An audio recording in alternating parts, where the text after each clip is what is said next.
Hello students, आप सभी का स्वागत है आपके अपने चैनल RRS सक्सीड विजन में।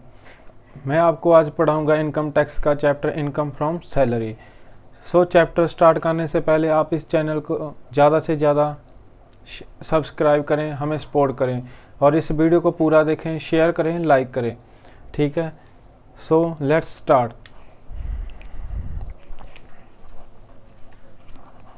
इनकम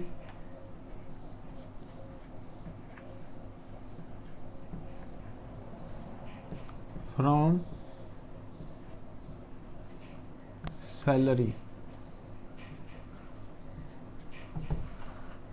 चैप्टर शुरू करने से पहले आप दो तीन बातें जान लें। जैसे कोई भी इनकम सैलरी में कब टैक्सेबल होगी, कोई भी इनकम सैलरी में कब टैक्सेबल होगी, जब employer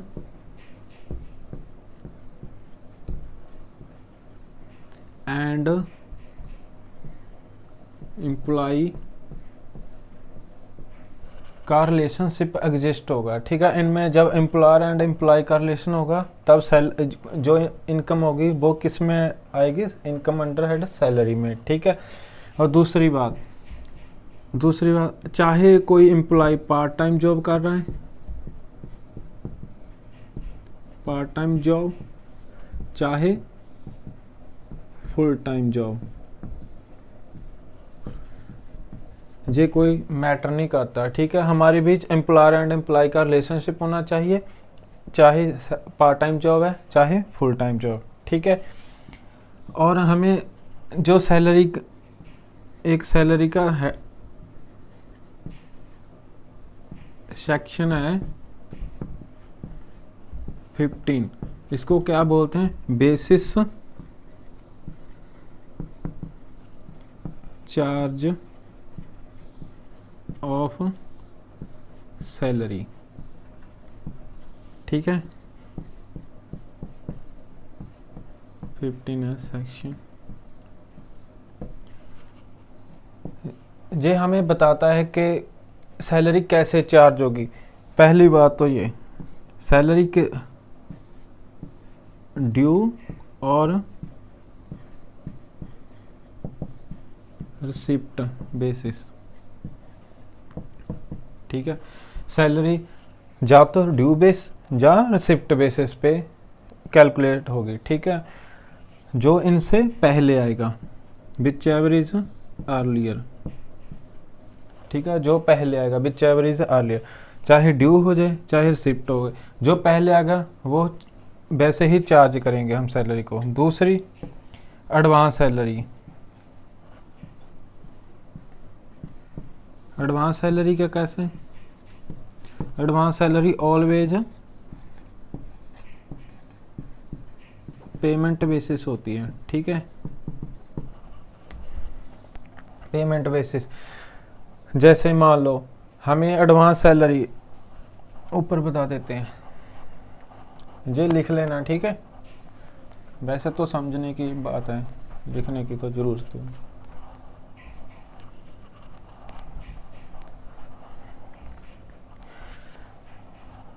payment basis advance salary किसके अकॉर्डिंग आएगी,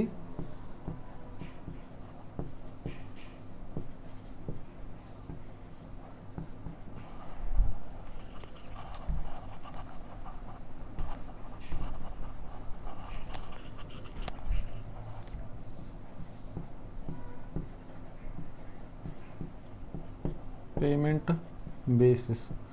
पेमेंट बेसिस जैसे मान लो अब कौन सा ईयर चल रहा है, 21-22। ठीक है, अब प्रीवियस ईयर कौन सा है, 2021-22।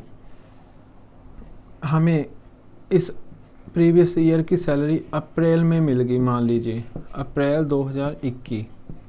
ठीक है, अप्रैल 2021 की सैलरी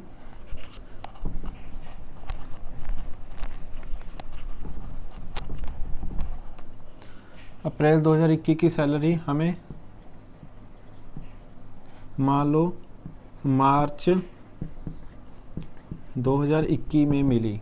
ठीक है,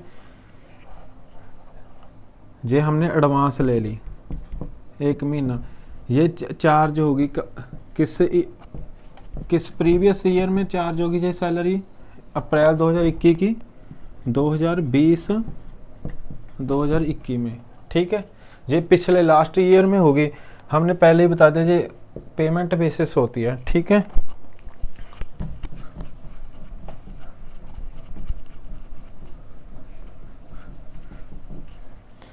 और तीसरा बेसिस क्या है सैलरी के चार्ज का? Arrear salary, arrears.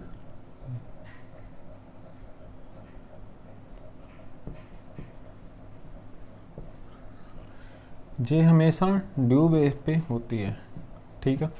जब ड्यू होगी तब ये टैक्सेबल होगी, उसी ईयर में टैक्सेबल होगी जिस ईयर में ड्यू होगी, ठीक है। ड्यू बेसिस है।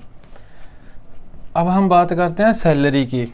ये तो कुछ प्रोविजन थी सैलरी के रिगार्डिंग, जैसे एम्प्लॉयर एम्प्लॉय का रिलेशनशिप होना चाहिए, दूसरे नंबर पे चाहे पार्ट टाइम जॉब हो चाहे फुल टाइम जॉब है, ठीक है। और उसके बाद इसका चार्जिंग सेक्शन है सेक्शन 15, वो क्या बताता है? सैलरी हमेशा ड्यू और शिफ्ट बेसिस पे होगी। दूसरे नंबर पे जो एडवांस सैलरी होगी जब मिलेगी उसी मंथ में पेमेंट बेसिस, उसी मंथ में टैक्सेबल होगी, मतलब उस ईयर में ही टैक्सेबल होगी। और एक होती है एरियर ऑफ सैलरी, ये हमेशा ड्यू बेसिस पे, जब ड्यू होगी तब टैक्सेबल होगी, ठीक है। अब बात करते हैं सैलरी की। सैलरी क्या है?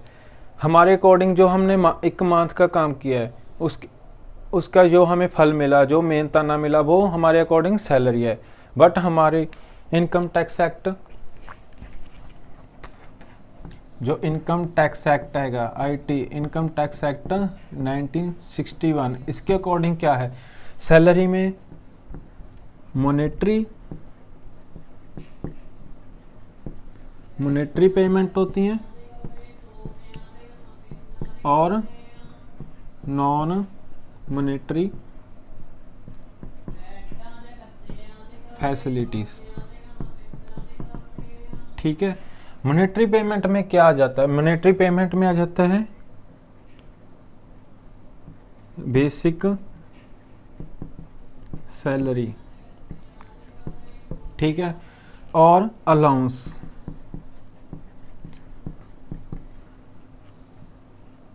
इसमें क्या आ जाता है? नॉन मॉनेटरी फैसिलिटी में कोई भी फैसिलिटी दी एम्प्लॉयर ने अपने एम्प्लॉय को, जैसे कोई कार की सुविधा दे दी, कार फैसिलिटी, कोई अकोमोडेशन देती, हाउस अकोमोडेशन, इसको रेंट फ्री अकोमोडेशन बोलते हैं, हाउस अकोमोडेशन दे दी, कोई भी और भी कोई फैसिलिटी दे दी, ठीक है। जैसे कोई गिफ्ट दे दिया, ठीक है, जो कैश में नहीं होता, ठीक है, गिफ्ट वगैरह, ये आ जाती है नॉन मॉनेटरी फैसिलिटी में। इनको हम परक्विजिट भी बोलते हैं,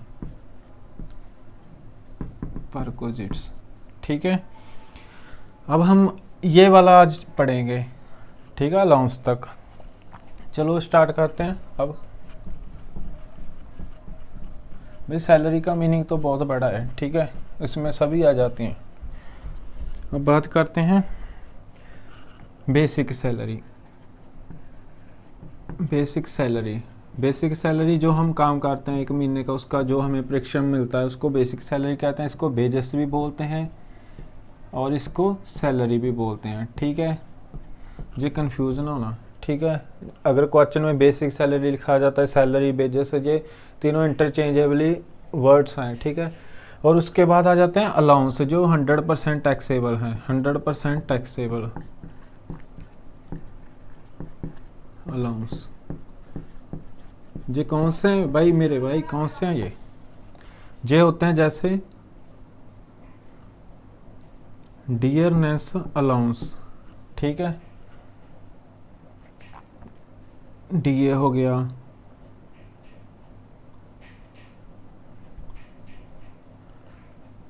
डियरनेस अलाउंस, और भी कई सारे हैं, साथ साथ ट्रीटमेंट करेंगे, ठीक है।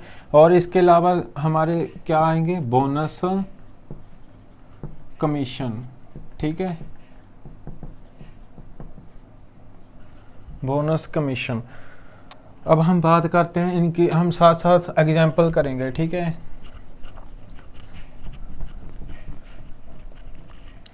अब देखो अगर आपको लिखा गया बेसिक सैलरी, ये भी टैक्सेबल है, ठीक है, टैक्सेबल है। बोनस, ये भी टैक्सेबल है। बोनस क्या होता है? बोनस जो एम्प्लॉयर देता है, जैसे दिवाली बोनस हो जाता है वैसे ही बोनस होता है, ठीक है, ये भी टैक्सेबल है। और डियर और कमीशन, कमीशन कोई भी हो, ठीक है, वो भी टैक्सेबल है। लेकिन इसकी एक कंडीशन है, जो हमें कमीशन मिलता है वो रिलेटेड टू हमारी जॉब होना चाहिए, हमारे एम्प्लॉयर ने दिया हो हमें, ठीक है, वो होता है कमीशन, वो टैक्सेबल होता है। उसके बाद आ जाता है dearness allowance, dearness allowance DA, ठीक है, ये भी टैक्सेबल है। और एक होता है HRA, हाउस रेंट अलाउंस, इसकी कुछ प्रोविज़न है जो हम पढ़ देते हैं, ठीक है। House rent allowance,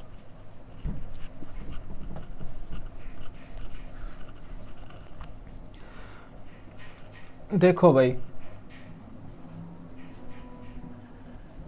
house rent allowance,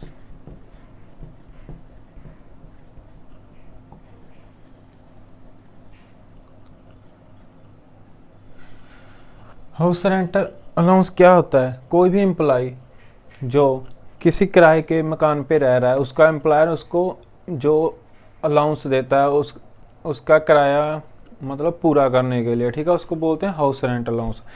जैसे किसी एम्प्लॉयर ने किसी को कह दिया भी तू किराए के मकान पे रहता है, मैं तुझको उसका किराया दूंगा, ठीक है, हाउस रेंट अलाउंस दूंगा, वो किराया अलाउंस का आता है, हाउस रेंट अलाउंस होता है। अब इसके लिए देखिए हमारे कुछ प्रोविजन है, जैसे हमें जो HRA, इसको HRA बोलते हैं, हाउस रेंट अलाउंस, जो HRA हमें रिसीव हुआ है वो टैक्सेबल होता है, ठीक है, यहाँ लिख दिया। लेकिन हमें इसकी कुछ एग्जाम्पशन मिलती हैं, ठीक है। एग्जाम्पशन क्या होती है? कहना list of following will be exempt under section 10(13)A, ठीक है। पहली जो एक्चुअल रिसीव हुआ है,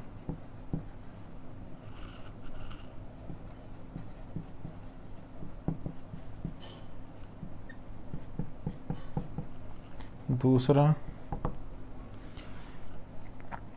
रेंट पेड -10% ऑफ सैलरी, तीसरा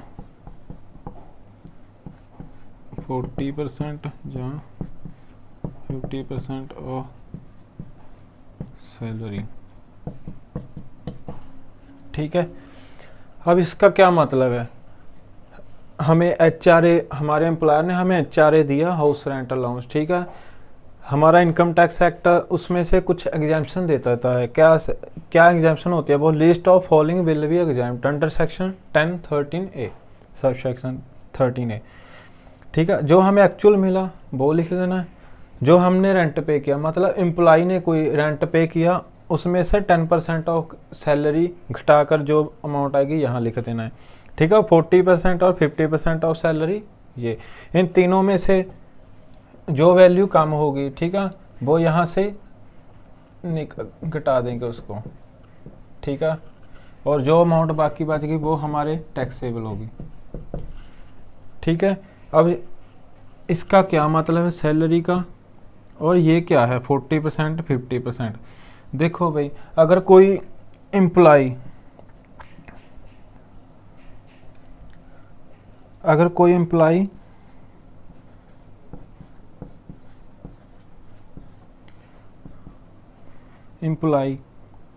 मेट्रो सिटी चेन्नई,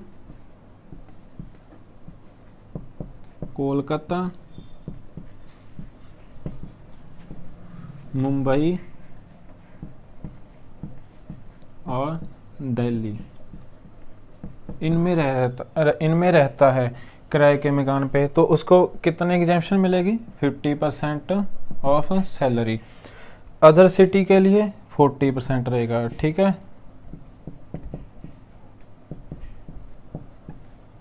40% रहेगा। ये हमें एग्जेम्पशन मिल जाएगी इसकी, ठीक है। अब सैलरी का मतलब क्या है इसमें? सैलरी का मतलब होगा base,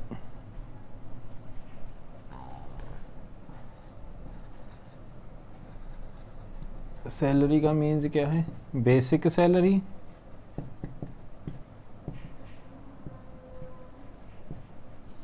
plus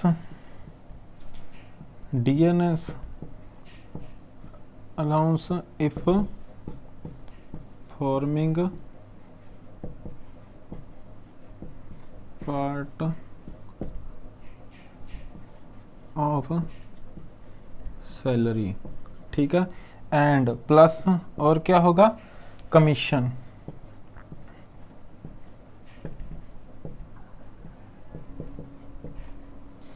fix on turnover, जो कमीशन फिक्स किया हुआ है टर्नओवर के ऊपर, ठीक है। कमीशन फिक्स, इस सैलरी का मीनिंग जहां ये होगा, ठीक है।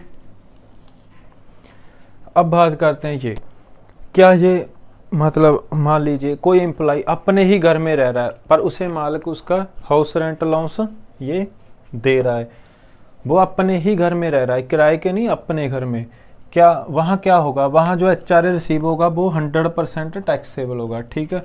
अगर घर अपना हो, ठीक है, अपने घर में देन 100% टैक्सेबल, ठीक है। अगर दूसरी बात, अगर वो किराए के घर में रह रहा है, किराए का घर है, ठीक है, लेकिन वो किराया नहीं दे रहा, तब भी ये 100% टैक्सेबल होगा। घर तो, मकान तो किराए पे ही रह रहा है, लेकिन वो किराया नहीं दे रहा। जैसे कोई बंदा अपने मामा के घर रह रहा है, कोई चाचा के घर रह रहा है, लेकिन अपने घर में नहीं, दूसरे के घर में ही रह रहा है, लेकिन वहाँ वो किराया नहीं दे रहा, तब भी ये 100% टैक्सेबल होगा, ठीक है। अब न्यूमेरिकल देख लेते हैं इसका कैसे ट्रीटमेंट होगा।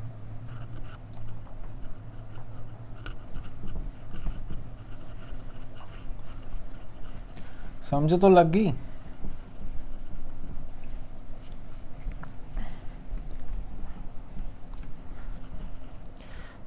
यस ये क्वेश्चन है, mister Rajkumar has the following receipt from his employer, ठीक है। कोई बंदा मिस्टर राजकुमार है, उसने अपने एम्प्लॉयर से ये रिसिप्ट प्राप्त की।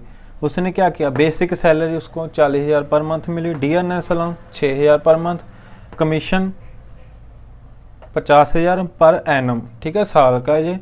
हाउस रेंट अलाउंस उसको मिल रहा है 15,000 पर मंथ। और फाइंड आउट, हमने क्या पता करना है ना, find out the amount of HRA house rent allowance eligible for exemption to mister Rajkumar assuming that he paid a rent 16,000 per month rent pay कर रहा है वो for his accommodation at Kanpur. यहाँ पे हमने वो 40% और 50% देखा था ना, 40% कहाँ है, 50% कहाँ है? 50% तो मेट्रो सिटी, चेन्नई, मुंबई, कोलकाता, दिल्ली, ठीक है। और यहाँ क्या आया? कानपुर, कानपुर में, ठीक है, तो हमारा ये लगेगा अदर सिटी के लिए, ठीक है। और हमने एक बात की थी कमीशन की, कमीशन कौन सा होना चाहिए हमारा? फिक्स्ड ऑन टर्नओवर, ठीक है, लेकिन ये फिक्स ऑन टर्नओवर नहीं है, ठीक है। अब हमने क्या पता करना? Find out HRA amount.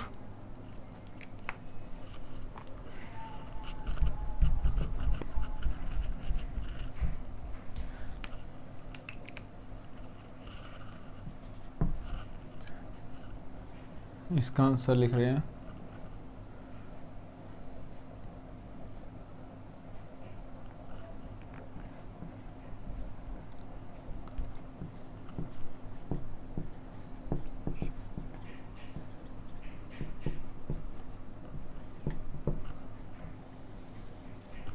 ठीक है। अब पहले तो जो हमें रिसीव्ड हुआ है, जो इसको ऐसे लिख देते हैं HRA रिसीव्ड, कितना रिसीव हुआ हमें 15,000 पर मंथ।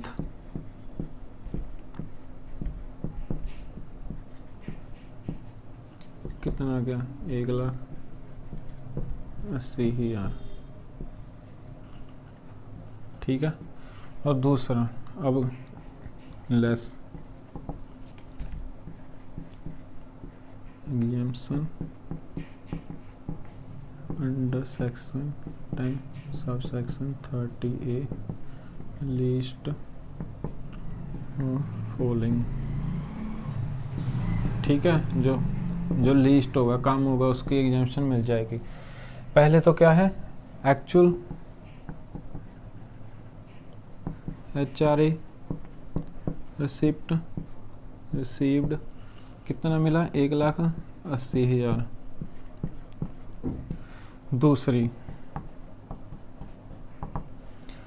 दूसरे नंबर पे हमने बात की थी रेंट पेड,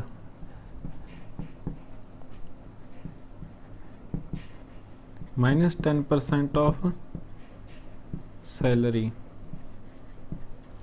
रेंट पे कितना कर रहा है वो, रेंट पे कर रहा है यहाँ पे 16,000 पर मंथ, ठीक है। 16,000 गुणा 12 माइनस, अब सैलरी का यहाँ पे मीनिंग देख लेते हैं।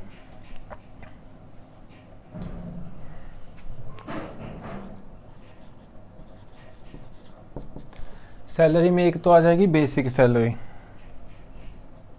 40,000 प्लस एक आ जाएगा DNS अलाउंस। DNS अलाउंस वही लेना जो फॉर्मिंग पार्ट ऑफ सैलरी होगा, जहाँ पे लिखा हुआ DNS allowance forming part of salary, ठीक है। 6,000 ये आ गया। अब जहाँ पे कमीशन लेंगे,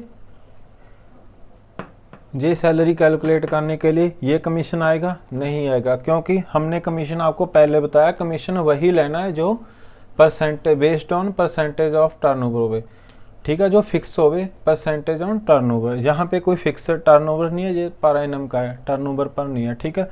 और कुछ नहीं लेना इस पर, कोई परक्विजिट नहीं लेना, बस 3 चीज़ें लेनी थी, बेसिक सैलरी, DNS अलाउंस और कमीशन। कमीशन वो लेना जो based on fix on turnover होवे, ठीक है। और ये है, ठीक है, इसको 12 से मल्टीप्लाई कर देंगे।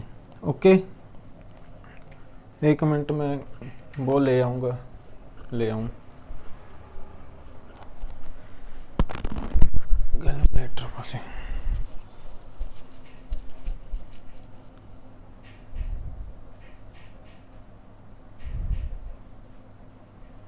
कहाँ गया 46 मल्टीप्लाई 12 52, जी आ गया 5,52,000। और हमने 10% भी लिखना है इसके साथ, 10%, जहाँ से परसेंट हट गया नीचे 100, ये कितना आ गया 5,2,200, ठीक है। अब ये क्या 16,000 मल्टीप्लाई 12, ये 1,92,000 आ गया, और माइनस इतना यहाँ पे लिख देते हैं 1,80,000, ये कितना आ गया माइनस 5,5,200, 1,36,800। और हमने बोला था ये कौन सा शहर है, कानपुर। कानपुर में कितना आएगा 40% ऑफ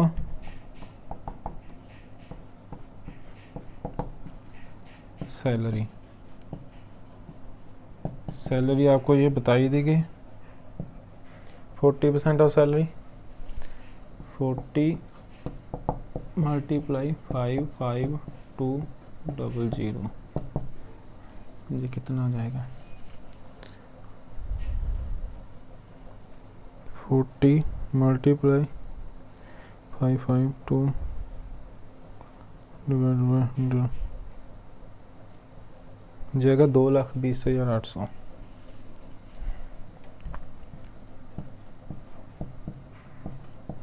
ठीक है, इन तीनों में से लिस्ट कौन सा है? लिस्ट ये वाला है। ठीक है, ये यहाँ से इसकी हमें क्या मिल जाएगी? एग्जाम्पशन मिल जाएगी। किसकी? जे वाले की 136800 और हमारा टैक्सेबल कितना होगा?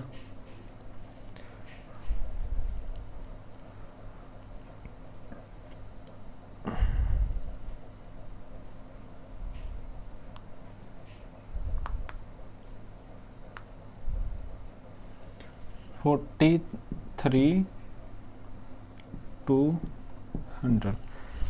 ठीक है,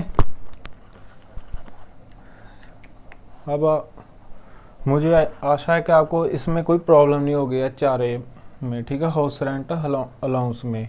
ठीक है, ये हमारा आंसर आ गया। आप वीडियो पॉज करके डाउनलोड कर लेना, लिख लेना। ठीक है, अब इसके रिलेटेड कुछ और बातें भी हैं HR की।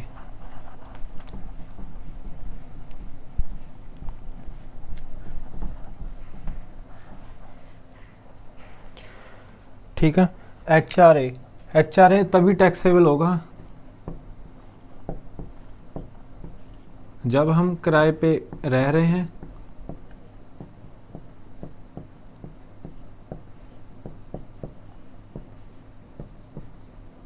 ठीक है, किराए के मकान में रह रहे हैं।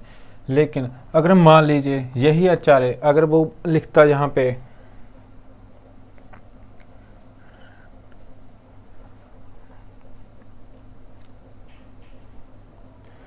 पे लिख देता, अभी अगर वो यहाँ पे 1,10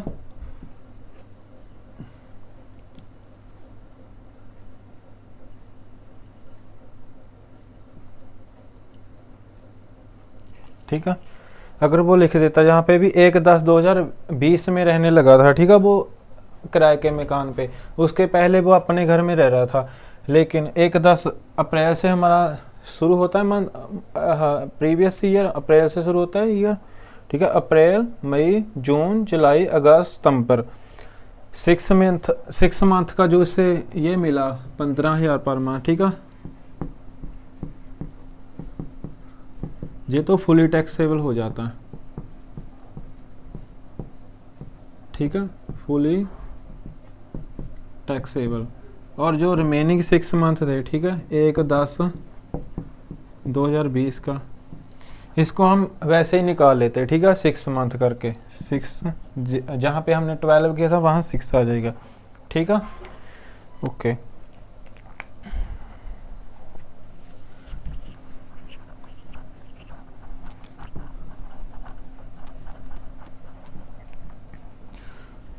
अब यही पर बात करते हैं। ठीक है, कमीशन अगर मैं लिख दूं बेस्ड ऑन टर्नओवर, ठीक है, मतलब 5% लिख देता, उसकी वैल्यू लिखी हुई है ये 50,000।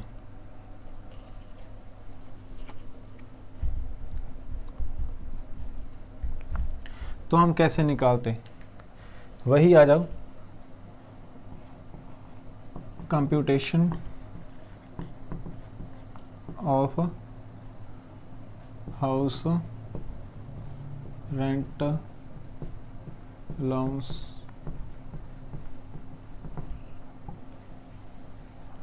जो हमें HRA रिसीव हुआ, HRA रिसीव्ड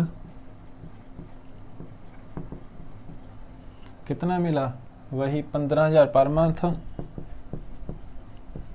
गुना 12, 1,80,000। ठीक है, इसमें से हमें एग्जाम्पशन मिल जाती है, लेस एग्जाम्पशन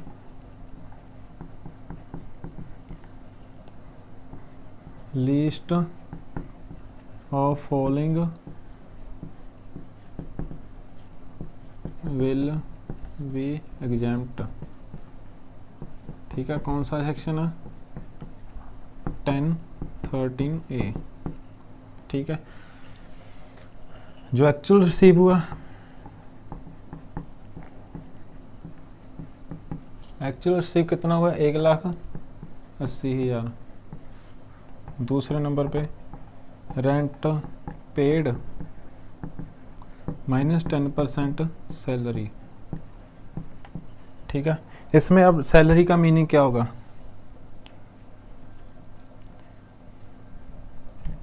यहाँ पे निकाल देते हैं।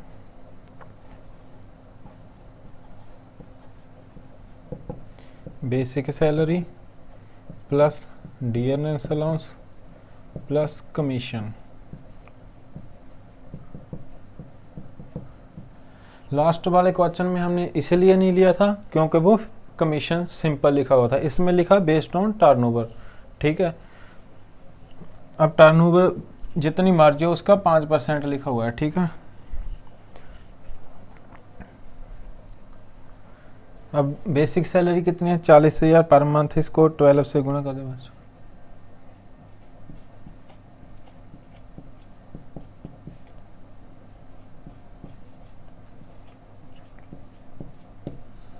प्लस डियरनेस अलाउंस कितना है, 6,000।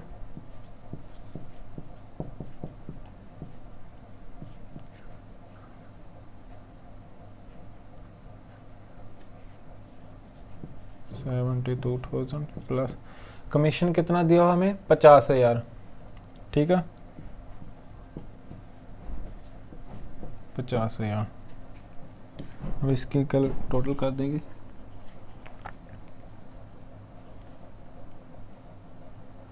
$4,80,000 प्लस 72,000 प्लस 50,000,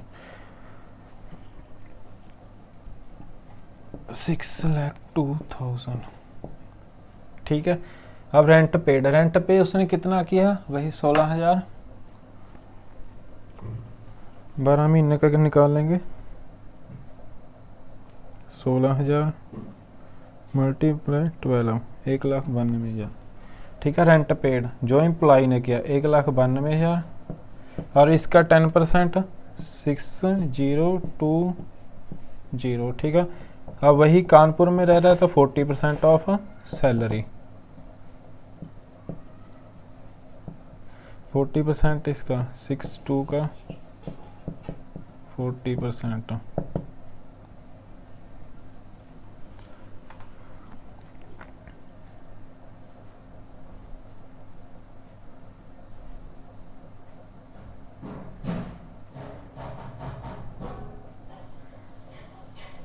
जी आ गया 2,40,800।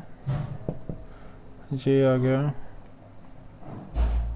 92,000 माइनस 6,020, 1,31,800। अब इनमें से कम कौन सा है, लिस्ट कौन सा है, ये वाला। ठीक है, इसकी हमें एग्जेम्पशन मिल जाएगी, कितनी मिलेगी, 1,31,800। अब जो टैक्सेबल होगा 248,200। ठीक है, अब मुझे नहीं लगता आपको HR में कोई प्रॉब्लम होगी। ठीक है, अब निकाल लोगे ना।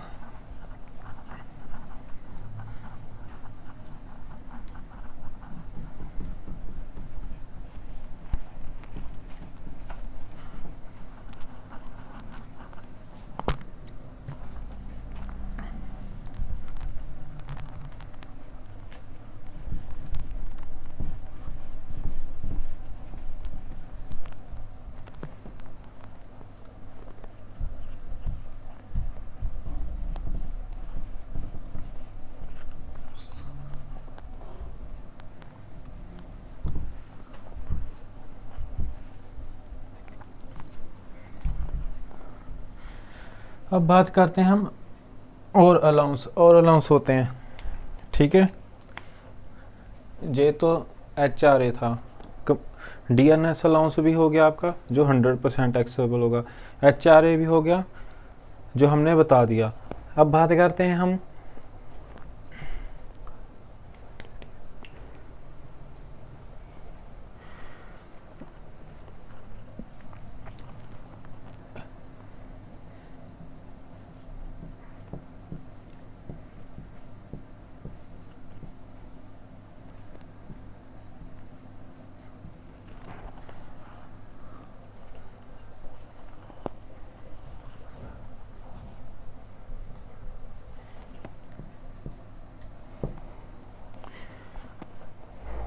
ये कुछ अलाउंस है, ठीक है।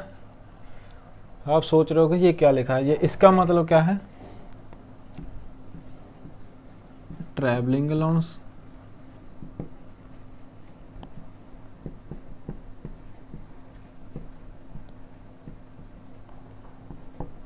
दूसरा पे टीडीसी,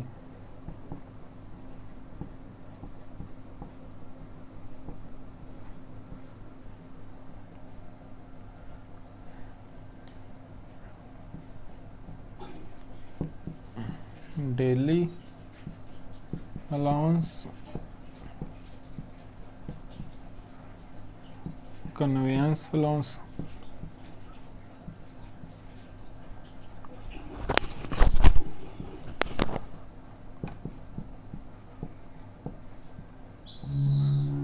हेल्पर अलाउंस,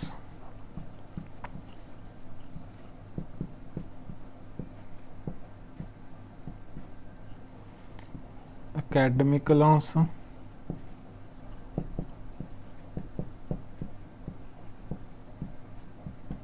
और यूनिफॉर्म अलाउंस।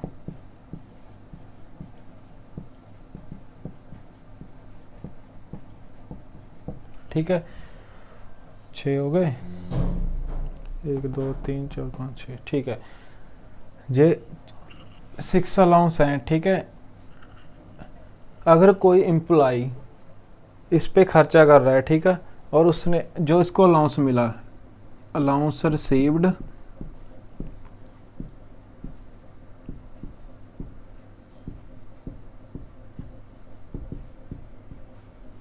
इसमें से उसको एग्जेम्पशन मिलती है लेस, जो उसने एक्चुअल एक्सपेंसेस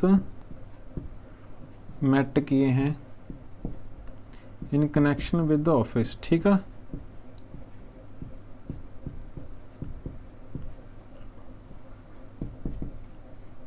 ऑफिस ड्यूटी, ठीक है, इसकी एग्जेम्पशन मिल जाएगी जो अलाउंस रिसिप्ट हुआ है। जो ट्रैवलिंग अलाउंस क्या होता है, जैसे वो ट्रैवलिंग कर रहे हैं, मतलब उसको एग्जेम्पशन तभी मिलेगी जब वो ऑफिस की ड्यूटी के दौरान ट्रैवलिंग कर रहा है, ठीक है। अगर उसके एम्प्लॉयर ने कहीं दूसरी जगह भेज दिया ऑफिस के काम के लिए, जो कंपनी के काम के लिए, ठीक है, वो अलाउंस जो उसने एक्चुअल खर्चा किया उसकी उसको एग्जाम्पशन मिल जाएगी। ऐसे ही डेली अलाउंस, डेली जैसे ऑफिस आना जाना डेली का, उसको एम्प्लॉयर डेली का अलाउंस देता है, आने जाने का खर्चा दे रहा है, ठीक है। वो खर्चा किस लिए दे रहा है, ऑफिस के लिए, ठीक है, तभी एग्जाम्पशन मिलेगी। ऐसे ही कन्वेंस अलाउंस, ठीक है, उसको कोई कन्वेंस दे दिया, कन्वेंस उसके पास है, उसका तेल खर्चा दे दिया, कन्वेंस अलाउंस। हेल्पर अलाउंस, उसके लिए कोई हेल्पर रख दिया। ऐसे एकेडमिक अलाउंस, एकेडमिक मतलब कोई भी अदर अलाउंस, यूनिफॉर्म अलाउंस, ठीक है। और यूनिफॉर्म एकेडमिक अलाउंस जैसे उन्होंने मतलब कोई खोज कर रहा है एकेडमिक, ठीक है, कोई ट्रेनिंग पर्पज, वो होता है एकेडमिक अलाउंस। ऐसे यूनिफॉर्म जो उसकी यूनिफॉर्म, जैसे एम्प्लॉय की कोई यूनिफॉर्म है उसके ऊपर जो खर्चा कर रहा है, वो यूनिफॉर्म उसकी ऑफिस में यूज होनी चाहिए, ठीक है, कोई और यूनिफॉर्म नहीं होनी चाहिए। ये 6 अलाउंस हैं, ठीक है। इन 6 कैसे याद करें, TDCHAU, ठीक है। ये 6 अलाउंस है, इनमें जो भी उसको मिलता है, ठीक है। एम्प्लॉयर ने कोई मतलब मान लीजिए उसको यूनिफॉर्म अलाउंस मिला 5,000 रुपया, ठीक है, और उसने खर्चा कर दिया यूनिफॉर्म में ऑफिस पर्पज के लिए 3,000, ठीक है, 3,000। तो 3,000 की हमें क्या मिल जाएगी, एग्जाम्पशन मिल जाएगी 3,000 में। ये खर्चा, बस एक कंडीशन है भी, खर्चा किसके लिए होना चाहिए, ऑफिस के लिए, ठीक है, किस ऑफिस ड्यूटी के लिए। और 2,000 क्या हो जाएगा, टैक्सेबल, ठीक है। इन 6 अलाउंस, ये 6 अलाउंस, ठीक है। तो पता चल गया इसका ट्रीटमेंट कैसे होगा। ओके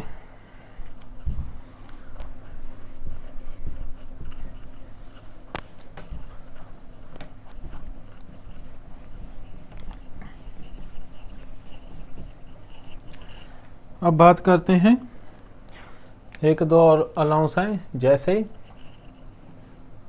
आप सभी को पता ही होगा, ये तो चिल्ड्रन एजुकेशन अलाउंस, ठीक है। देखो भाई, चिल्ड्रन एजुकेशन अलाउंस हमें 100 रुपीज़ एग्जाम्प्ट होता है, 100 रुपीज़ पर चाइल्ड, ठीक है, अप टू 2 चाइल्ड के लिए, ठीक है, 2 चाइल्ड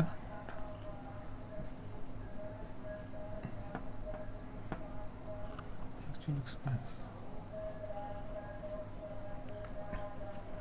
ऐसे ही हॉस्टल एजुकेशन अलाउंस होता है, ठीक है, ये भी हमें 300 रुपया पर चाइल्ड मिलेगा, अप टू मैक्सिमम कितने हो गए 2 चाइल्ड, ठीक है। ये 100 रुपये पर चाइल्ड मिलेगा, ये 300 पर चाइल्ड। ऐसे एक होता है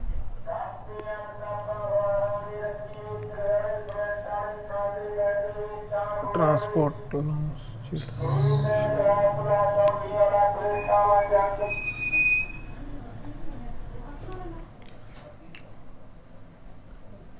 हम इसके न्यूमेरिकल देख लेते हैं पहले, ठीक है, फिर आगे चलेंगे।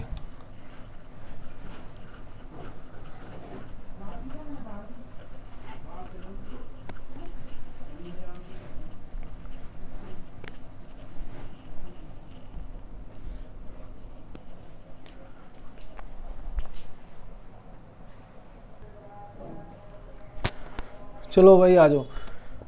अब यहाँ पे कंप्यूट सैलरी करनी है, ठीक है, उसको क्या क्या मिला, बेसिक सैलरी मिली, डियरनेस अलाउंस, एजुकेशन अलाउंस और कन्वेंस, ठीक है। अब हम निकालते हैं कंप्यूट टैक्सेबल,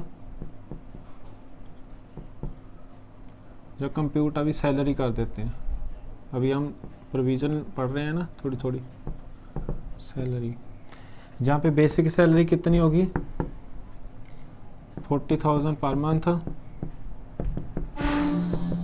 48,000, ठीक है, जहाँ पे लिख देते हैं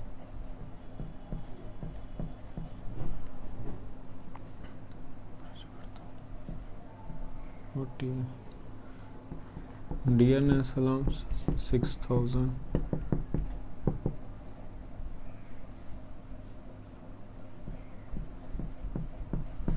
अब आगे बात भाई एजुकेशन अलाउंस, ठीक है। एक बात पहले रह गई थी, अब नोट कर लो, एजुकेशनल अलाउंस क्या होता है, एजुकेशन अलाउंस, ठीक है, जो हमें एक्चुअल रिसीव होता है और जहाँ 100, ठीक है, पर चाइल्ड, इनमें से जो लो होगा उसकी हमें एग्जेम्पशन मिल जाएगी, ठीक है, ये पहले बात रह गई थी। अब एजुकेशन अलाउंस मिला उसको पर चाइल्ड, मान लीजिए उसका 2 चाइल्ड ने, एक के लिए 150 मिला, एक के लिए 17 पे। अब पहले 150 के लिए, ठीक है, 150 में से हमें 100 की एग्जाम्पशन मिल जाएगी, इसमें 150 बड़ा है 100 छोटा है तो छोटे की एग्जाम्पशन, ठीक है, हमने ये लिखा एक्चुअल रिसीव्ड और 100 रुपीज़ पर चाइल्ड, तो कितना आ गया 12 से 50, 12 60, 600 रुपये। और दूसरे की बात करते हैं 70, जहाँ पे 100 नहीं लेस करेंगे, हमें एक्चुअल रिसीव कितना मिला 70 रुपये, और हमने 100 रुपये जहाँ और 100 रुपीज़ पर चाइल्ड, इनमें से जो लोअर होगा,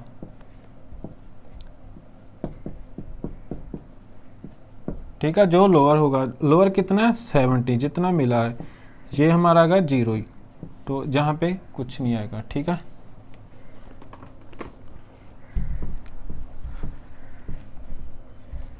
अब कन्वेंस अलाउंस आ गए, हमने अभी अभी पढ़ा था कन्वेंस अलाउंस, कितना मिला कन्वेंस अलाउंस उसको 600 पर मंथ, 7200 और माइनस इसमें लेस हो जाएगा, एग्जाम्पशन मिल जाएगी। ठीक है, कितनी मिलेगी? 5000 जी लिखा, उसने 5000 स्पेंट किए जी, कितना आ गया? 2200 जी। आगे उसकी टैक्सेबल कितनी होगी? 78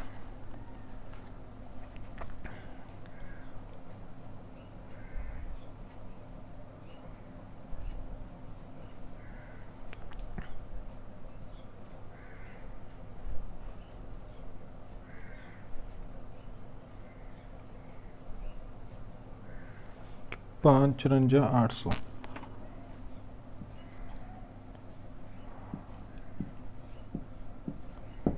ठीक है,